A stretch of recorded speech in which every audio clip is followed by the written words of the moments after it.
The 2018 Can-Am Spyder RT. Can-Am, under the Bombardier Recreational Products banner, carries its premium touring trike into the 2018 model year with the Spyder RT and RT Limited models. It drops the RTS from last year's lineup, so it's all up to the remaining two to cover all the long-distance bases. From what I can see so far, it looks like mission accompli for the Canadian manufacturer. A 115 horsepower Rotax mill pushes the vehicle with room for rider, passenger and 41 gallons of storage split fore and aft. Weather protection and comfort-related features abound, and it's plain to see that Can-Am looks to take on the two-wheeled touring status quo with the RT range. Can BRP pull out a win against traditional rides with its unusual configuration and sport-trike stigma? So far, so good, so what do you say we take a look at these two unusual creations that are creating their own niche? Market? We don't need no stinkin' market, we'll make our own damn market.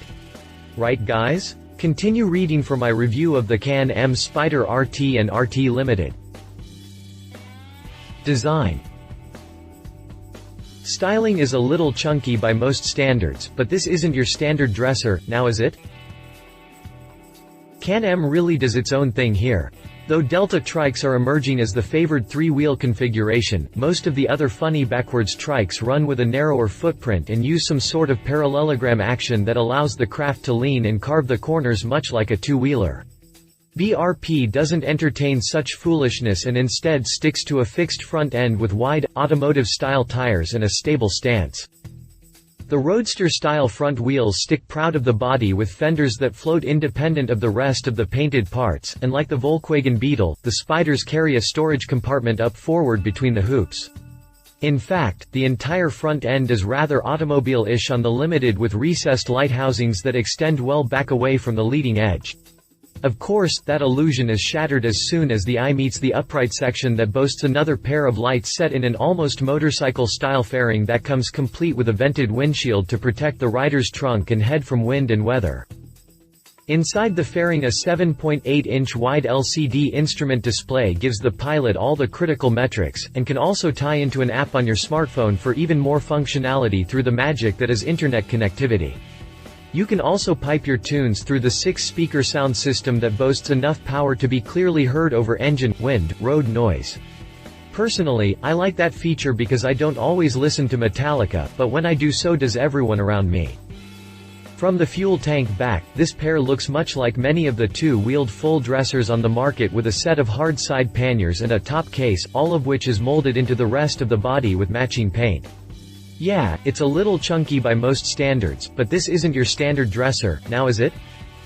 Molded-in gang lights provide all the rearward illumination to include turn, tail, running, backup lights, and not only are they super bright LEDs but the two clusters present more lighted area to rearward traffic than you will get from almost any two-wheeler.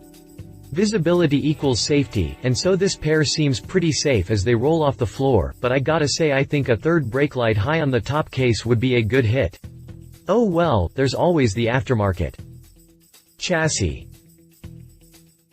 The Spyders corner like they are on rails. Don't believe it? Ask an owner and get back to me. Can-Am's surrounding spar technology provides the foundation for this pair with double A arms that articulates the front wheels and would be familiar to anyone accustomed to the automotive field. Since the front end is so unmotorcycle-like, it uses a set of Sachs big bore shocks rather than forks. The front struts provide 6.9 inches of travel, but surprisingly offer nothing in the way of adjustments, not even on the Limited. Out back, both rides enjoy an air preload adjustment that delivers a luxe ride, and the Limited takes it a step further with push-button control over an automatic adjustment feature. A trio of 12-spoke, 15-inch rims mount the automotive-style tires with a pair of 165/55 hoops up front and a 225/50 out back. These rubbers aren't designed to lean like bike tires, so the contact patches are sick by comparison, and the increase in contact patch area brings with it a concurrent increase in traction and safety. In case you were wondering, I can assure you that the Spyders corner like they are on rails. Don't believe it? Ask an owner and get back to me. When it's time to haul it down, the RTs rely upon the all-around, 270mm discs with a pair of 4-pot Brembo calipers up front and a uni-piston anchor out back. Pressure for the system comes from a single foot control and distribution is controlled electronically. ABS, SCS and dynamic power steering features augment the rider's skills and control for even more built-in safety. In case you haven't noticed, BRP is dead serious about keeping its riders as safe as is practicable. Gotta appreciate that. Drivetrain.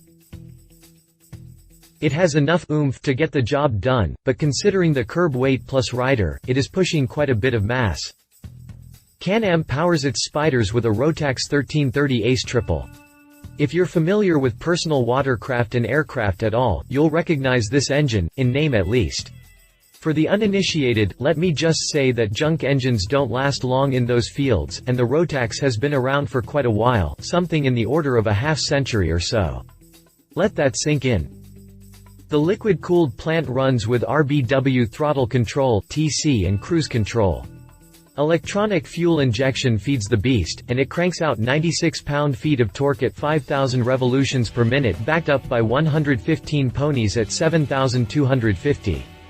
Before you get too impressed by those power figures, I would like to point out that the dry weight clocks in at 1,012 pounds.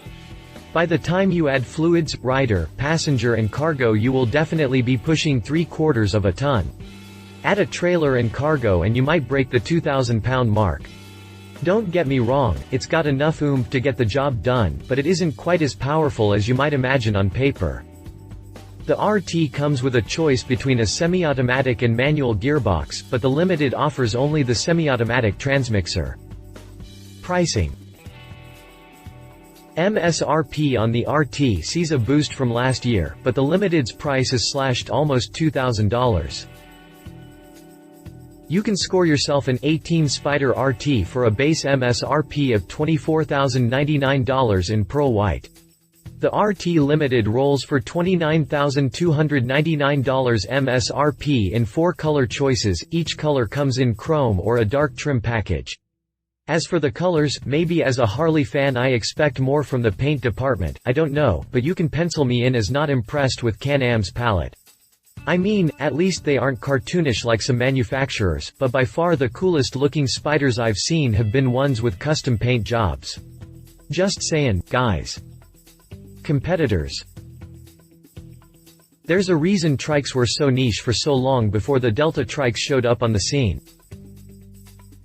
For my competitor, I started out by eyeballing the Yamaha Nikon, but no matter how you slice it, it winds up looking as chalk to cheese against the Spyders. Safer to call the Nikon a Delta sport trike than any kind of touring machine. Next up, I took a gander at the Harley-Davidson Tri-Glide Ultra. It's got the pedigree and looks with gobs of tourability, and while the machine and $34,500 price tag may work for the same sort of buyer who would consider an RT Limited, the old-school trike setup is inherently unstable in the corners. There's a reason trikes were so niche for so long before the Delta trikes showed up on the scene, after all. Next, I'd like to point out that you can get a kit to convert your bagger dresser into a Delta trike, and these actually allow the bike to lean so you get the best of both worlds. You get safety and stability without sacrificing that sensation of flying you get from a two-wheeler in the corners. The bad news is that it's a kit, it's not OEM, and you are placing an inordinate amount of trust in an aftermarket entity at great expense. Last I checked they were around $10,000 each, and most would be hesitant to add that to a machine that's already set them back $25,000 or more. At the end of the day, the Spyder is still in a class all its own. He said. While I'm not the least bit interested in owning one, I must admit to a certain admiration for Can-Am. They've managed to create a genre that is nearly unique so far, and visually, the only thing it compares to is the Polaris Slingshot that is even less motorcycle-like with its side-by-side seating and freakin' steering wheel.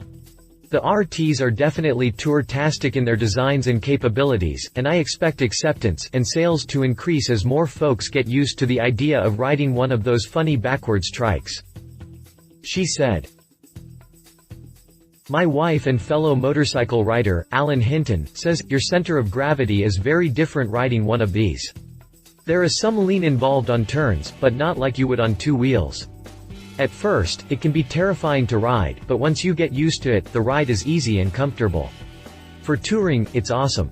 Balance is never an issue no matter how slow you need to go. It'll tow up to 400 pounds, so plenty of storage, plenty of passenger comforts. It's just a nice touring machine. Specifications. References. Yamaha Nikon. CR look at the Yamaha Nikon. Harley-Davidson Tri-Glide Ultra.